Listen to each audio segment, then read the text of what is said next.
오늘 우리 주신 하나님의 말씀은 열왕기하 22장 3절에서 11절 말씀입니다. 제가 봉독하겠습니다. 요시야 왕 18째 해에 왕이 무살람의 손자 아살랴의 아들 서기관 사반을 여호와의 성전에 보내며 이르되 너는 대제사장 hil기야에게 올라가서 백성이 여호와의 성전에 드린 은 곧 문지킨 자의 수납한 은을 계산하여 여호와의 성전을 맡은 관독자의 손에 넘겨 그들이 여호와의 성전에 있는 작업자에게 주어 성전에 부서진 것을 수리하게 하되 곧 목수와 건축자와 미장에게 주게 하고 또 제목과 다듬은 돌을 사서 그 성전을 수리하게 하라. 그러나 그들의 손에 맡긴 은을 회개하게 하지 말지니 이는 그들이 진실하게 행함이니라.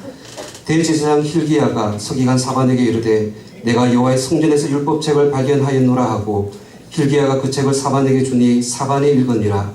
서기관 사반이 왕에게 돌아가서 보고하여 이르되 왕의 신복들이 성전에서 찾아낸 돈을 쏟아 여호와의 성전을 맡은 감독자의 손에 맡겼나이다 하고 또 서기관 사반이 왕에게 말하여 이르되 제사장 hil기야가 내게 책을 주더이다 하고 사반이 왕의 앞에서 읽음에 왕이 율법책의 말을 듣고 곧 그의 옷을 찢으니라. 우리를 위한 하나님의 말씀입니다. 이제 담임 목사님께서 하나님이 원하시는 개혁이라는 제목으로 하나님 말씀 전해주시겠습니다.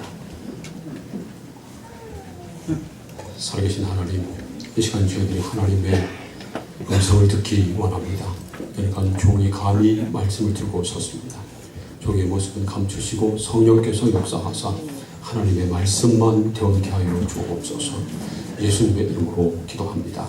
아멘. 이제 3주 후면 종교개혁 500주년 기념주일이 됩니다. 그래서 오늘 주일 오후 예배부터 종교개혁 500주년 기념 강좌를 3주간 엽니다. 우리나라 교회사 교수 가운데 우리 종교개혁을 전제로 실력 있는 귀한 분들 세 분을 모셨는데 오늘 오후 예배 때부터 빠짐없이 꼭 참석해서 종교개혁의 배경 그리고 어떻게 종교개혁이 진행되는지 또한 오늘 우리에게 어떤 개혁이 필요한지 여러분들 배우고 은혜받고 결단하는 귀한 시간 되기를 바랍니다. 오후 예배 때 많이 나오세요. 종교개혁은 1517년 10월 31일 로마 가톨릭 교회의 신부이며 독일의 비텐베르크 대학교 교수였던 마틴 루터가 로마 가톨릭 교회에서 팔던 면죄부의 부당성을 반박하면서 시작이 됐습니다. 면죄부라고 하는 말은 말 그대로 죄를 용서해 준다는 표, 문서를 말하는 것입니다. 당시 로마 천주교회는 누구든지 돈을 주고 이 면죄부를 사면 모든 죄를 용서받고 그 영혼이 천국에 간다고 가르쳤습니다.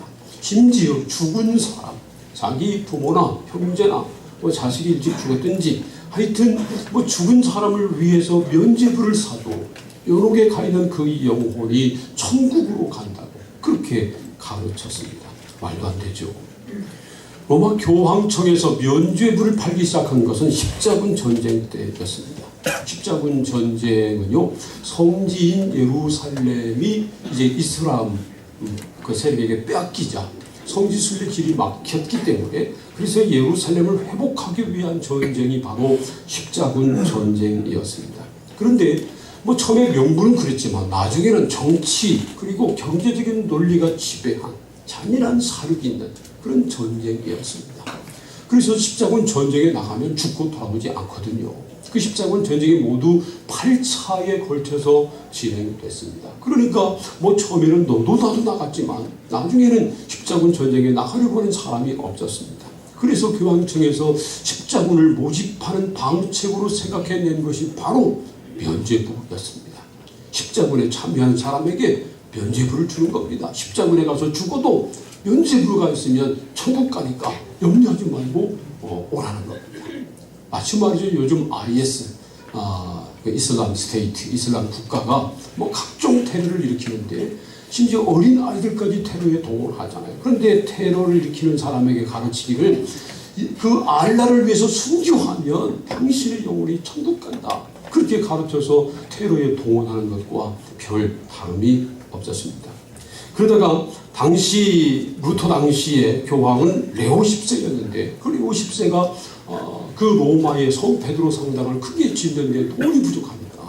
나중에 재원을 마련하기 위해서 또 면죄부 판매를 독려하기 시작한 것입니다. 그때 마침 루터는 비텐베르크 대학의 교수였습니다. 이 루터는요, 청년 시절에 아주 특별한 경험을 했습니다. 원래 그는 법학을 공부하던 사람이었는데 방학 때 친구와 함께 집으로 돌아가는 길에 비를 만났습니다. 그래서 나무 밑에 숨었는데 벼락이 떨어져서 글쎄 자기는 멀쩡하고 옆에 있는 친구가 죽은 겁니다. 이것으로 루터가 이제 마음을 고쳐먹고요, 신학을 공부하고 나중에 이제 로마 가톨릭 교회의 사제가 됩니다. 그는 수도사 시절에 누구보다 의롭게 살려고 애를 썼습니다. 자기 옆에서 친구가 죽어가는 것을 보았기 때문에 하나님의 심판의 엄중함을 알고 어떻게 하면 내가 하나님 앞에 의롭게 살까 애를 썼던 것입니다. 그러나 아무리 금식을 하고 고백을 해도 그 속에 있던 죄의식은 사라지지 않았고요, 마음의 평안은 없었습니다. 그러던 중에 루터는 성경을 읽고 성경을 연구하다가 놀라운 진리를 깨달았습니다. 사람이 의롭게 되는 것, 죄인이 의롭게 되는 것은 선행이나 고행으로 되는 것 아니고 오직 예수를 믿음으로 말미암아 된다 하는 진리를 깨달은 겁니다. 로마서 3장 23절부터 26절까지 말씀을 함께 읽겠습니다. 다 함께 시작. 그 사람이 주를 구하였으니 하나님의 영광에 이르지 못하여 그리스도 예수 안에 속량으로 말미암아 하나님의 은혜로 값없이 의로와 당신을 얻자 되었느니라. 이 예수를 하나님이 그의 피로써 이름으로 말미암는 화목제물로 세우셨으니 이는 하나님께서 미리 참으시는 중에 전에 지은 죄를 간과하심으로 자기의 의로우심을 나타내려 하심이니 본인 때에 자기의 의로우심을 나타내사 자기로 의로우시며 또한 예수 믿는 자를 의롭다고 하시니라.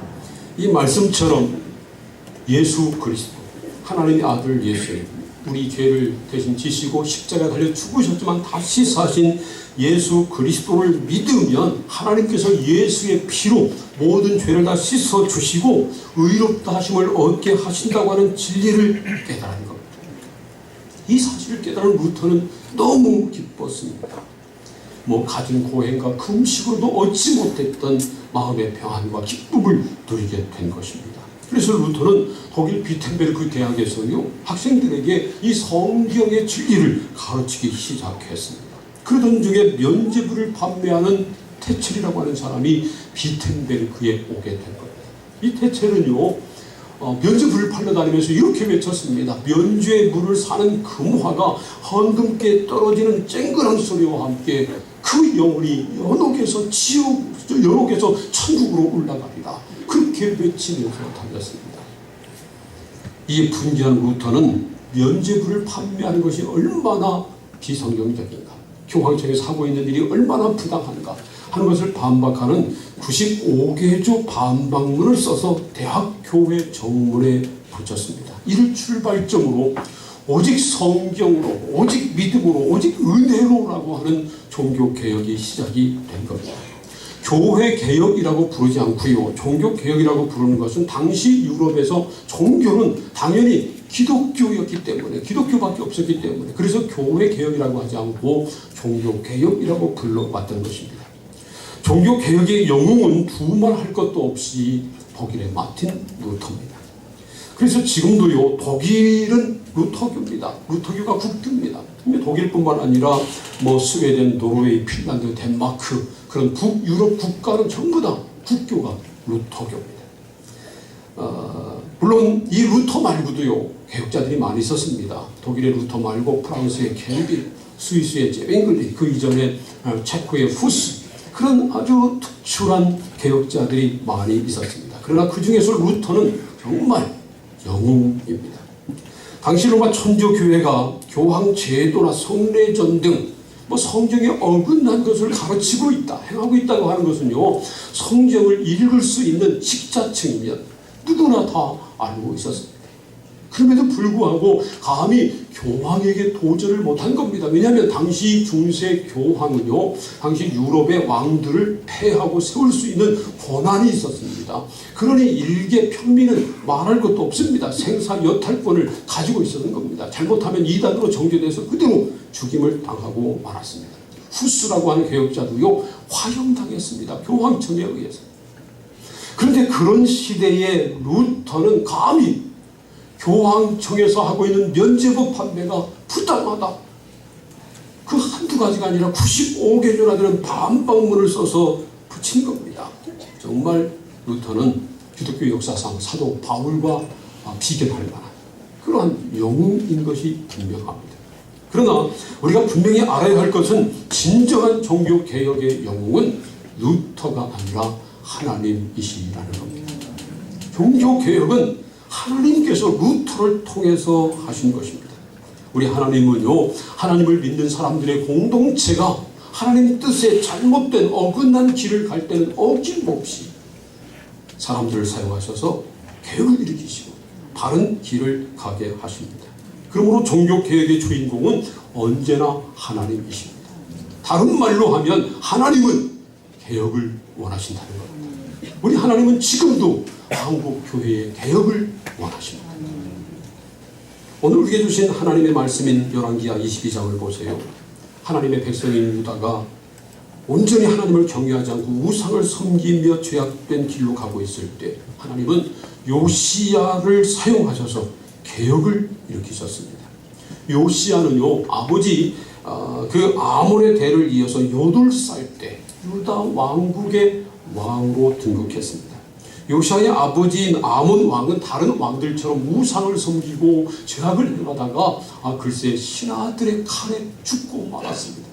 그래서 이제 8살인 이 요시야가 왕이 된 겁니다. 하지만 8살짜리 왕이 뭐 알겠어요. 그러니까 다른 신하들의 섭정에 시달리고 마음대로 하지 못했습니다. 그러다가 18년이 지난 다음에 그가 26살 됐을 때 드디어 종교개혁을 단행했습니다.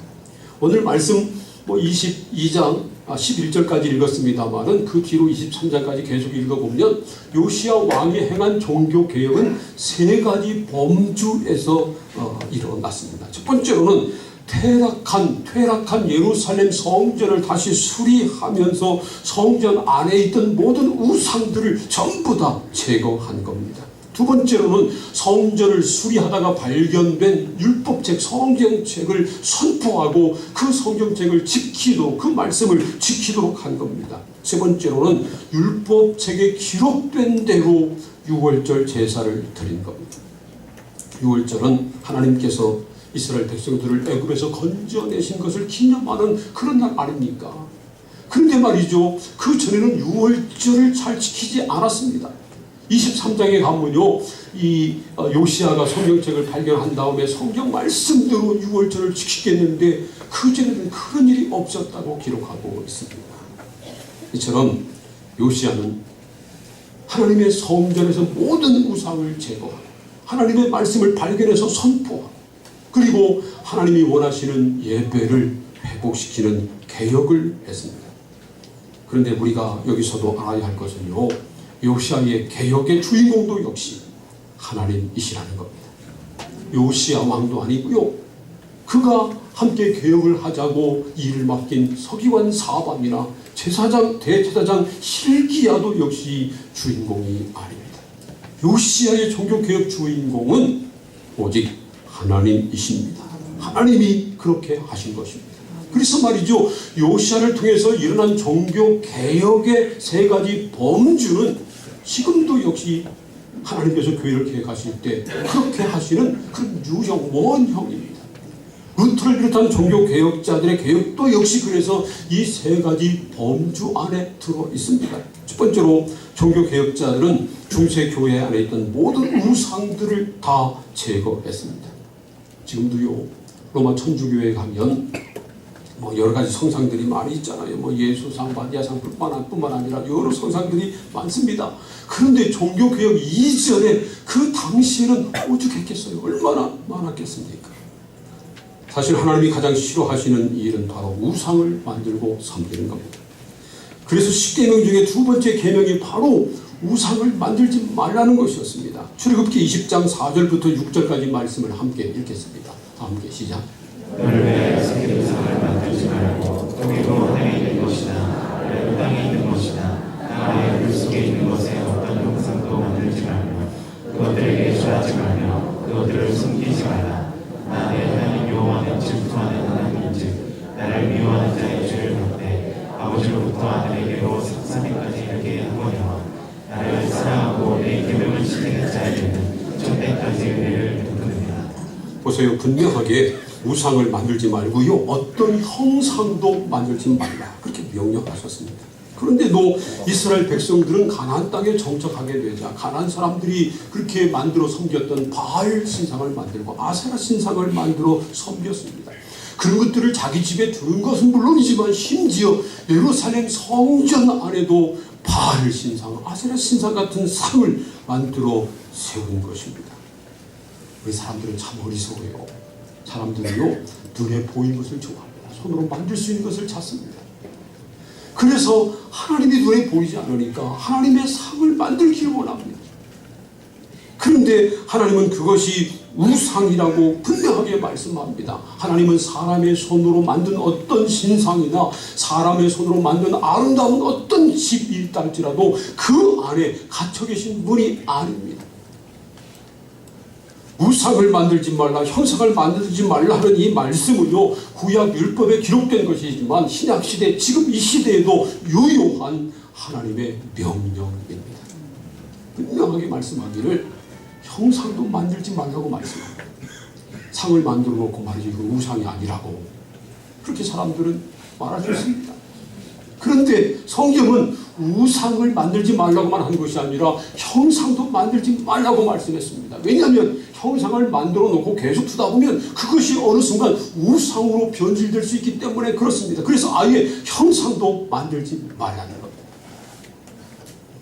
그런데 기독교가 그리스 로마 문화를 접하면서 그런 성상들을 만들어서 교회 안에 두게 됐습니다. 여러분, 그리스 로마 신화 보세요. 얼마나 많은 별의별 신들이 많이 있습니까? 그래서 그런 것들을 다 형상으로 만들어 놓고 섬겼습니다. 그런데 로마 가톨릭 교회가 그리스도 문화, 그 그리스 로마 문화를 만나면서 그 문화에 있던 성상을 만드는 문화를 예배당 안에 들여온 겁니다. 그래서 예수상도 만들고 마리아상도 만들고 사도들상도 만들고 각종 성인들의 상을 만들어서 교회 안에 세워둔 겁니다. 그래서 종교개혁자들은 개혁을 하면서 맨 먼저 한 일이 예배당 안에 있던 각종 상들을 다 부숴버린 겁니다. 심지어 예수상도 마리아상도 각종 사도들의 상도 다 없앴습니다. 심지어 말이죠, 십자고상이라고 가톨릭교에서 쓰는 십자가를 보면 그 십자가에 예수님이 달려있잖아요. 그것도 상이잖아요. 그래서 말이죠, 그 십자가를 사용하지 않았습니다. 예수님이 지금 여전히 십자가에 달려 계십니까? 예수님은 십자가에 달리셨지만 장세 지난 다음에 사흘 만에 다시 살아나셨습니다. 그래서 우리는 예수님의 십자가를 볼 때 예수님의 고난만 보는 것이 아니라 죽음을 이기고 부활하신 승리도 함께 봅니다. 그래서 개혁자들은 예수님이 매달려 있지 않은 그런 십자가를 사용한 것입니다. 그 정도로 교회 안에 있던 모든 우상들, 모든 형상들을 개혁자들이 다 없앴습니다. 교회 주인은 오직 예수 그리스도 한 분이기 때문에 그렇습니다. 교회 안에는 어떤 우상도 들어올 수 없고요, 어떤 형상도, 어떤 사람도, 어떤 사상도 주인이 될 수 없습니다. 오직 예수만이 교회의 주인 되십니다. 두 번째로 종교개혁자들은 성도들에게 성경을 돌려주었습니다. 로마 가톨릭 교회는 라틴어만 거룩한 언어로 생각을 했습니다. 그래서 말이죠, 라틴어로 된 성경인 불가타라고 하는 성경만 예배 시간에 사용을 했습니다. 물론 성경뿐만 아니라 예배 진행도 다 라틴어로 진행을 했습니다. 다른 언어로 성경을 번역하는 것, 그건 죄였습니다. 일반 사람들이, 사제가 아닌 일반 사람들이 성경을 소지하는 것도 불법이었습니다. 물론 라틴어로 된 성경을 가지고 있어도 라틴어 배우지 않은 사람들은 무슨 뜻인지 뭔지 전혀 알지 못하니까 무용지물이 되고 말았습니다. 그러므로 당연히 중세 로마 가톨릭 교회는요 미신화 될 수밖에 없었습니다. 성경에서 떠난 미신화된 종교가 돼버리고 만 겁니다. 그러니 성지 순례가 구원의 지름길이 되고요, 미사에 참석해서 성만찬 때 사제가 올리는 컵을 바라보기만 해도 구원을 받는다고 믿고, 면죄부라고 하는 종이 쪽지를 사면 천국 간다고 가르치니까 너도 나도 주저없이 그것을 산 것이었습니다. 루터 전에도 성경을 다른 언어로 번역하려고 하는 시도들이 있었습니다. 그 대표적인 사람이 바로 영국의 위클리프라는 사람입니다. 위클리프는 최초로 영어 성경을 완역한 그러한 종교개혁의 선구자 가운데 한 사람입니다. 그는 옥스퍼드 대학을 졸업했습니다. 그래서 지금도 옥스퍼드 대학은 그의 그 학교 출신인 이 위클리프를 기리기 위해서 위클리프 홀이라고 하는 그 홀이 대학 안에 있다고 합니다. 나중에 그는 로마 가톨릭의 사제가 됐습니다. 1373년 교황이 납세 문제로, 당시 교황청은 전 유럽에서 세금을 걷어들였거든요. 근데 납세 문제로 영국의 에드워드 3세 왕을 소환했는데, 그때 이 위클리프도 함께 교황청에 갔던 사람입니다.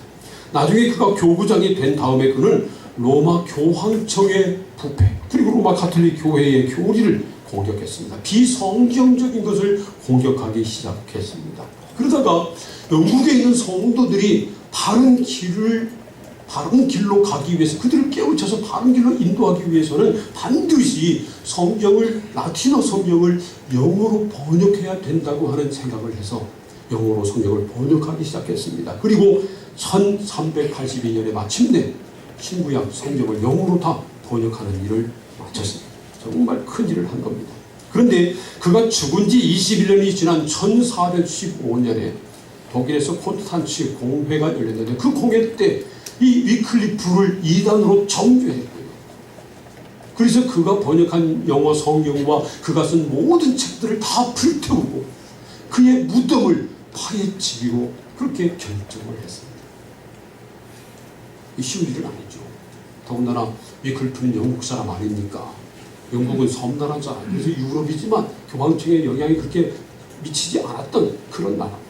그런데 즉시 이 결정을 집행하지 못하고 있다가 위클리프가 죽은 지 44년이 지난 1428년에 당시 교황이었던 마르티누스 5세는 이 형을 집행하도록 명령했고, 그래서 위클리프의 무덤이 파헤쳐졌습니다. 몇십 년이 지났으니까 뼈만 남았잖아요. 그 뼈를 불태워가지고 그 죄를 강에 던지고 말았습니다. 정말 잔인하죠. 이 위클리프가 그렇게 정죄당한 이유는 단 한 가지였습니다. 라틴어 성경을 영어로 번역했습니다. 당시에는요, 이처럼 그 라틴어 성경을 다른 말로 번역하는 거, 이거 위험한 일이었습니다. 목숨을 건 모험이었습니다. 그런데 종교 개혁자들이 개혁을 하면서 반드시 해야 할 일이 바로 성경을 자기 말로 번역하는 것이었습니다. 왜냐하면 성경을 자기 말로 읽지 않으면 하나님이 가르치는 진리가 뭔지 모르고 진리대로 하나님을 섬길 수 없었기 때문에 그렇습니다. 그래서 루터가 종교 개혁을 시작하면서 맨 먼저 한 일이 바로 성경을 독일말로 번역한 것이었습니다. 근데 놀랍게도 당시에 구텐베르크가 인쇄기를 발명했잖아요. 그래서 그 인쇄기로 이 성경, 독일어 성경, 루터가 번역한 성경을 대단히 찍어서 독일 전역에 이제 나누게 됐습니다. 그래서 독일에서 종교개혁의 불길이 타오르게 된 겁니다. 지금 우리는 우리말로 된 성경을 가지고 있습니다. 정말 놀라운 일이죠. 그런데 우리가 이 우리말 성경을 갖기까지 얼마나 많은 사람들이 고난당하고 순교당했는지 봅니다. 특별히 우리 한국 교회는요, 이 한글 성경과 아주 깊은 인연이 있습니다. 한국 선교는 놀랍게도 선교사들이 공식적으로 한국에 들어오기 이전에 먼저 성경책이 한글로 번역되기 시작했습니다. 완주에서는 영국의 존 로스 선교사와 서상년 씨가 그리고 일본에서는 이수정 씨가 성경을 한글로 번역했습니다. 물론 지금처럼 이렇게 신구약 성경 완전한 성경이 아니고요. 복음서 중에 쪽복음, 누가복음, 요한복음 이런 쪽복음을 번역한 겁니다. 그래서 최초의 공식 선교사인 언더우드 아펜젤러가 우리나라에 들어올 때 그 번역된 한국 사람에 의해서 번역된 한글 성경을 가지고 한국에 온 겁니다. 우리가 아는 것처럼요. 당시 선교 초기만 해도 우리 한글을 우리나라가 가지고 있었잖아요. 이 한글은 우리나라의 자랑 아닙니까? 바로 지난 10월 9일 날이 한글날이었잖아요. 그런데 그 당시에는 한글이 무시당했었습니다. 뭐 여자나 무식한 여자나 아니면 힘없는 백성이라 쓰는 언문이었습니다. 행세한다는 사람은 다 한문을 썼습니다. 그런 시대에 교회가 성경을 한글로 번역해서 그래서 교회에서 사용을 한 겁니다. 그래서 사실은요, 한글은 우리나라 한글은요, 한국 교회에 엄청난 빚을 졌습니다. 한국 교회가 아니었으면 한글은 빚 보지 못할 뻔했어요.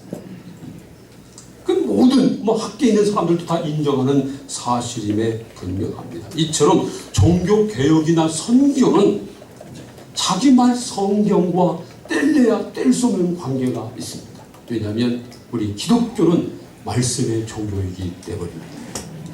세 번째로 종교 개혁자들은 참된 예배를 회복시켜 주었습니다.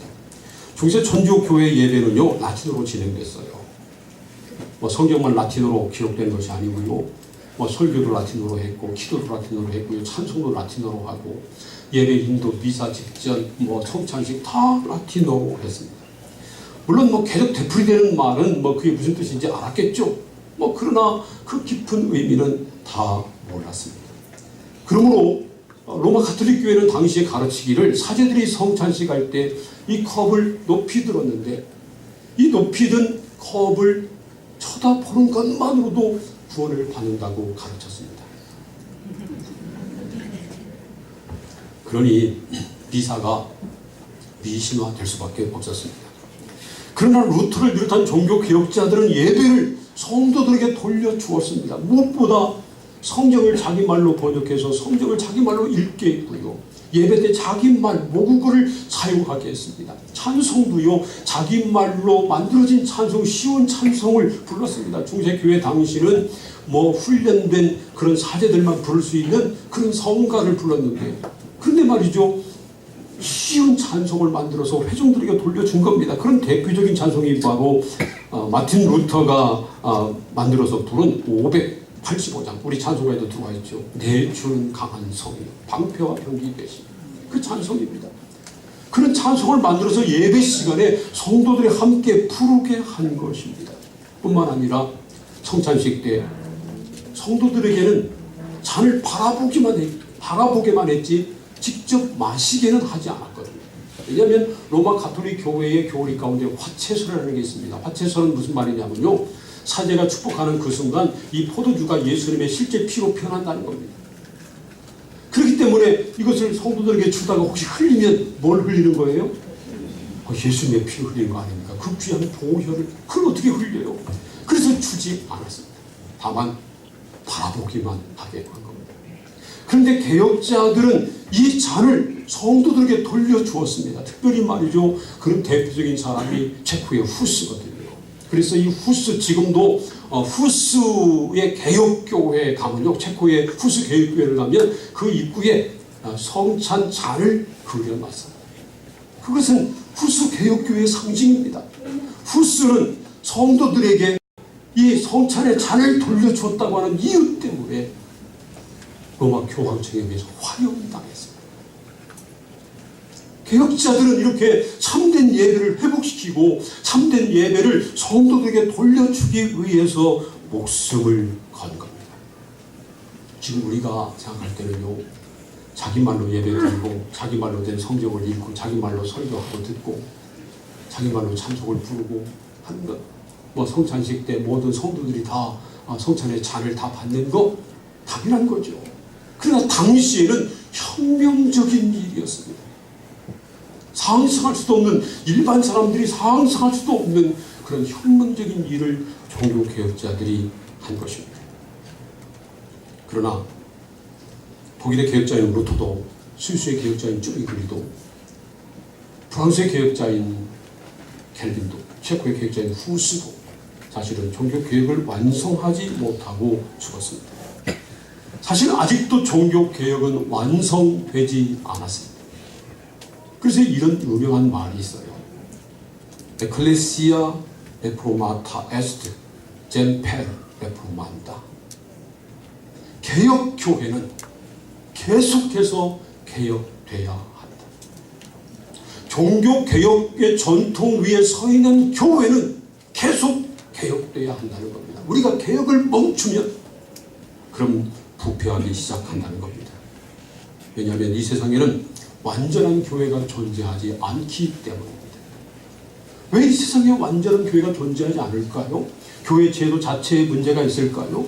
교회 머리신 예수님에게 문제가 있나요? 아니죠. 교회 안에 들어와 있는 저와 여러분 같은 사람에게 문제가 있기 때문에 그렇습니다. 그래서 교회 안에도 문제가 생기는 겁니다. 그래서 어떤 사람들은 교회가 없어져야 한다, 그렇게 주장하는 사람들도 있습니다. 그러나 우리가 잊지 말아야 될 것은요, 이 교회는 사람이 필요하니까 사람이 만든 것이 아니라는 겁니다. 우리가 사는 집처럼 우리가 사는데 필요하니까 우리가 만든 것이 아니라는 겁니다. 교회는 예수님이 만드신 예수님의 교회입니다. 마태복음 16장 18절 말씀 보세요. 함께 읽겠습니다. 다 함께 시작. 내가 내게 이르노니 너희 그대로라. 내가 이 단상교회에 내 교회를 세우리니 음부의 권세가 이기지 못하리라. 예수님께서 단호하게 말씀하십니다. 내가 이 반석 위에 내 교회를 세우리니 음부의 권세가 이기지 못하리라.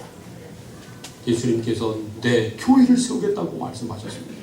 음부의 권세라고 하는 말은요, 하나님을 대적하고 주님의 교회를 무너뜨리려고 하는 악한 세력을 말하는 겁니다. 아무리 음부의 권세가 교회를 넘어뜨리려고 발버둥쳐도, 아무리 거센 핍박과 환란이 교회를 쓰러뜨리려고 해도 이기지 못하고 반드시 오히려 교회가 이기게 될 것이라고 약속하신 것입니다. 여러분, 음부의 권세가 교회를 이기지 못할 것을 믿으시길 바랍니다. 교회가 최후 승리할 것을 믿으시기를 축복합니다.